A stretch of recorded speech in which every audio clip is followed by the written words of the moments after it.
No aprendizado de línguas, várias coisas a gente consegue interpretar melhor se a gente traçar um paralelo com a nossa própria língua materna. Por exemplo, imagina que você, falante de português, sua vida inteira falando português, você consegue ler qualquer coisa em português, você está escutando esse vídeo em português, ou seja, você é fluente em português. Aí bate em você a seguinte curiosidade. Vamos supor que você não mora nessa região, e aí você pensa, eu queria saber sobre regionalismos da região centro-oeste. Queria conhecer algumas gírias que o pessoal da região centro-oeste usa, queria conhecer nomes diferentes que o pessoal da região centro-oeste dá para coisas que aqui a gente dá outros nomes na sua cidade e tal. Enfim, você queria saber sobre o sotaque do pessoal da região centro-oeste. O que você faria se você tivesse essa curiosidade? Você ia entrar no Google e ia escrever lá, regionalismos da região centro-oeste, ou gírias da região centro-oeste, e alguma coisa do tipo, e você iria ler artigos em português sobre essas peculiaridades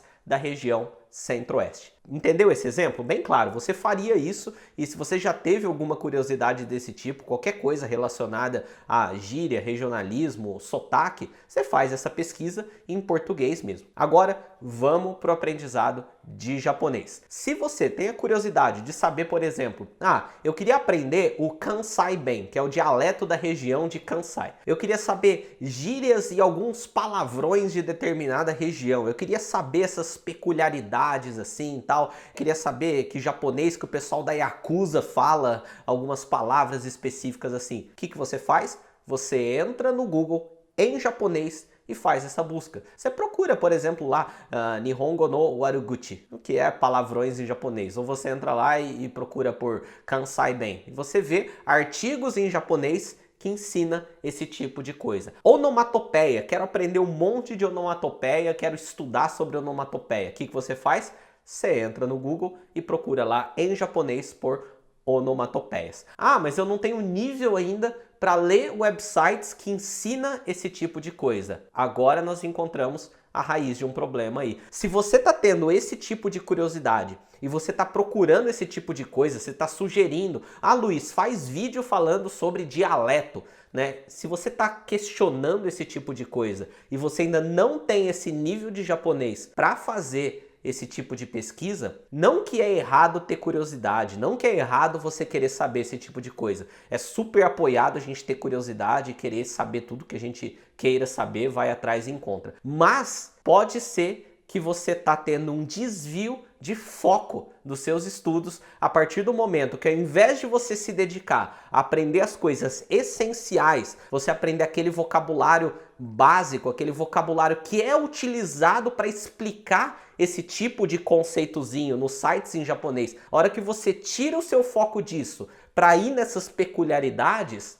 você está desviando o foco do seu aprendizado e pode ser isso um dos motivos de que ele não está indo na velocidade que você gostaria. Então o que você tem que fazer quando você está na internet procurando materiais de japonês para estrangeiros? Ou seja, você está vendo canais no YouTube como o meu que ensinam japonês, você está vendo websites na internet, vários websites que ensinam japonês, como aulasjaponês.com.br, que é o nosso, como skds.com do Kevin, que tem várias dicas de japonês, o curso online da NDK, que é muito bom também, ou o canal do YouTube Fale em Japonês, que é muito bom também, enfim, canais e sites da internet que ensinam japonês para estrangeiro. Quando você entra nesse tipo de conteúdo, o que você tem que estar buscando é adquirir o mais rápido possível os fundamentos da língua japonesa, entender todas as partículas, entender todas as formas verbais, entender todas as estruturas, entender os principais padrões de sentenças que existem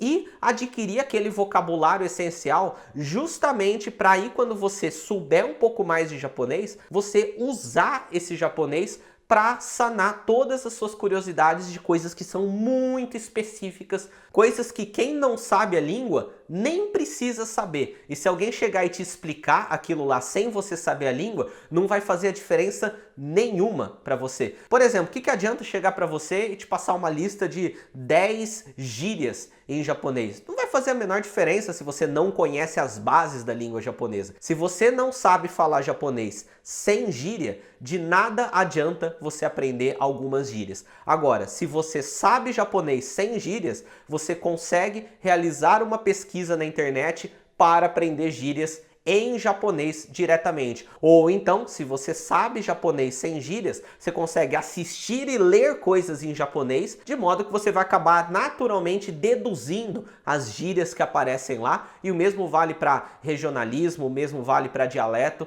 e tudo quanto é mais detalhe muito específico da língua. Então, esse é o vídeo de hoje falando sobre esses temas. Se você está com essa curiosidade e você não consegue realizar essa pesquisa em japonês ainda, você está colocando o seu foco numa coisa que não é hora ainda. Novamente, não tem problema nenhum querer aprender isso, não tem problema nenhum ter curiosidade, mas é uma questão de momento. Primeiro aprende o necessário e o essencial. Depois, esse conhecimento vai servir como base para você aprender essas coisas mais específicas. Espero que você tenha gostado do vídeo, deixa um comentário dizendo o que você achou, se tiver alguma sugestão para os próximos vídeos, pode postar aqui também. Se inscreve no canal se você ainda não se inscreveu e eu vejo você no próximo vídeo. Tchau!